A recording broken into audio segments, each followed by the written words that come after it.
everybody. I'm Todd Jersey, Berkeley architect. Our firm is Todd Jersey Architecture. And today we're covering a subject that's dear to all of our hearts that work here at Todd Jersey Architecture. And that is building intergenerational wealth by developing your own property.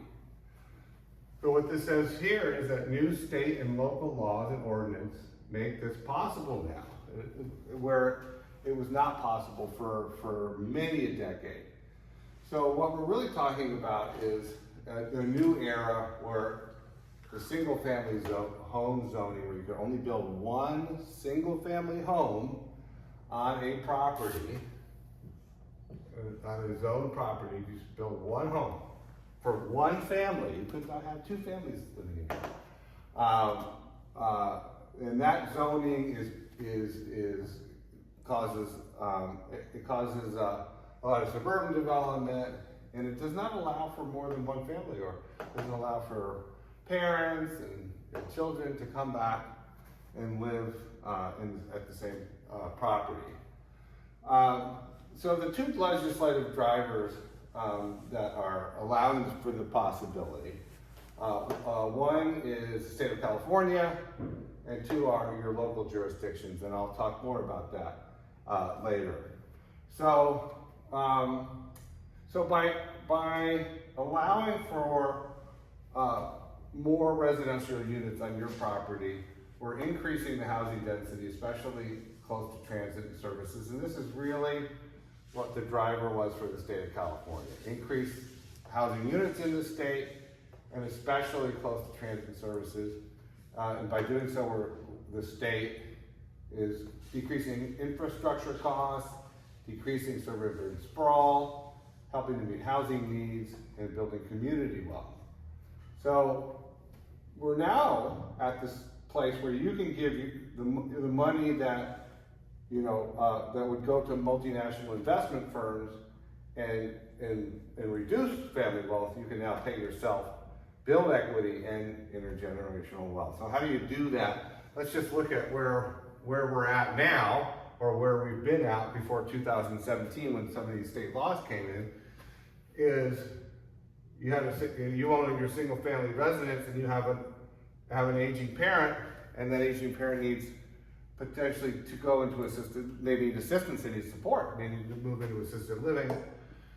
Your money is going from your pocket to pay for the assisted living, which is really, you are saying bye to your money, in terms of the family is moving money out and is eventually landing in a global financial, non-local firm, right? So we are losing money. We are doing the opposite of building wealth. We are losing intergenerational wealth in this model. And this has been the model in California up until 2017, when the laws changed, when the first ADU laws came in. So now what we can do is we have a single family, same property, right? This is a property, but now we can add this ADU. And here's an aging parent who now gets to live on our property because they need assistance. They can also downsize. And that money can now go from the parent, and instead of to the global firm. That money literally is going to the owners, the family, the single family residence. So the money stays at home and equity is built, right? So it's a big difference. So here's really sort of the message of the talk: is your property is a gold mine, so mine it. Start to thinking about mining it. So I'll tell you the story with my wife and I. In 2017, when California first created the ADU laws, were revolutionary. They said, we're going to step into this housing crisis. We are going to circumvent local laws which state if you have an ADU, you have to have an extra parking space, you have to have a minimum lot size, you can't build in setbacks. And the state of California said, as long as you're 4 feet from each setback in the rear of your property or on the side, and you're 16 feet or under, and you're 1,000 square feet or less, you don't have to have an extra parking space, and you can fit your ADU. As long as you meet those much easier to meet constraints, you can build a second unit. So that really opened up the door, and that's when my wife and I built an ADU in our back, and this is our little scenario, right? So in 2017, we built a new ADU in our backyard. Here's our house. And the reason we built it was because to allow for my mother-in-law to move in when she needed to. She's, at that point, I think she was in her early 80s. And so we built the ADU for her, but she's been doing great until now, and it's just time for her to move down. So she's gonna now move into our ADU, right? So I say I should back up a little bit. So in 2017, we spent $150,000 and built the ADU, right? So she's ready to move in. So, because she needs assistance, like all of us do at some point. And so the massive global financial market for assisted living, you see units going up, large buildings going up, hundreds of them in the Bay Area all the time. You're paying, a family then pays for that elderly parent to live in assisted living, and the monthly cost in the Bay Area for assisted living, I put $6,000 a year. It's really between $6,000 and $12,000 a month, sorry. So that's $72,000 a year of family wealth that's going away. In this scenario, that $72,000 stays in the family. So in our case, my mother-in-law, instead of paying $6,000 a month to live in assisted living, will pay us a fraction of that to live in our ADU, helping us, our family, a little bit with our expenses as we age, and paying much less and getting the support she needs in our neighborhood, which is transit served, highly walkable. So let's say she pays $3,000 a month. That's $36,000 a year income for our family, rather than $6,000 a month that goes to you get the math is pretty simple, right? So how did this all? So we're in this new place right now in California where we can start to forget about the idea, or move past the idea of single family housing into each residential lot in the state of California, as long as it's close to transit, right? It has to be transit served to have ADU laws work. If it's close to transit, it's well served, you can put, and these laws came in the 2017 and onward, you can build, let's say here's your existing house, you can build a new ADU, and you can build, let's say you have an unused attic or a garage, you can build what's called a JADU here of 500 square feet. This can be up to 1,200 square feet. These are homes. An ADU is, we've done several 3-bedroom, 2-bath ADUs. These are homes for people, for additional families, for rental income, for potential they move in and they can rent out the house. So the state laws started to impact the housing crisis, right? The state laws started in 2017 with ADU laws. They've since developed additional really important laws.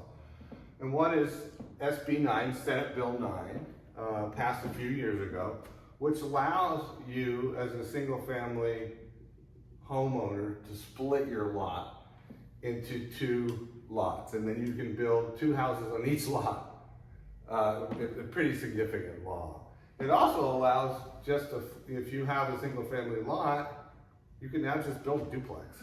So you can build 2 units, and you're not governed by the height restrictions or the size restrictions of ADU. So you could build 2 large units, 2 2,500 square foot, 3-bedroom, 3-bath units.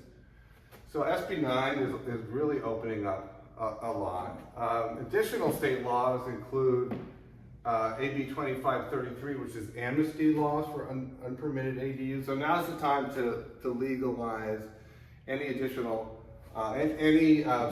second units you've had that were built, in years past that are not currently legalized. It's time to legalize them. And then a really interesting one is AB 1033, which allows ADUs to be sold separately, which is an exciting possibility.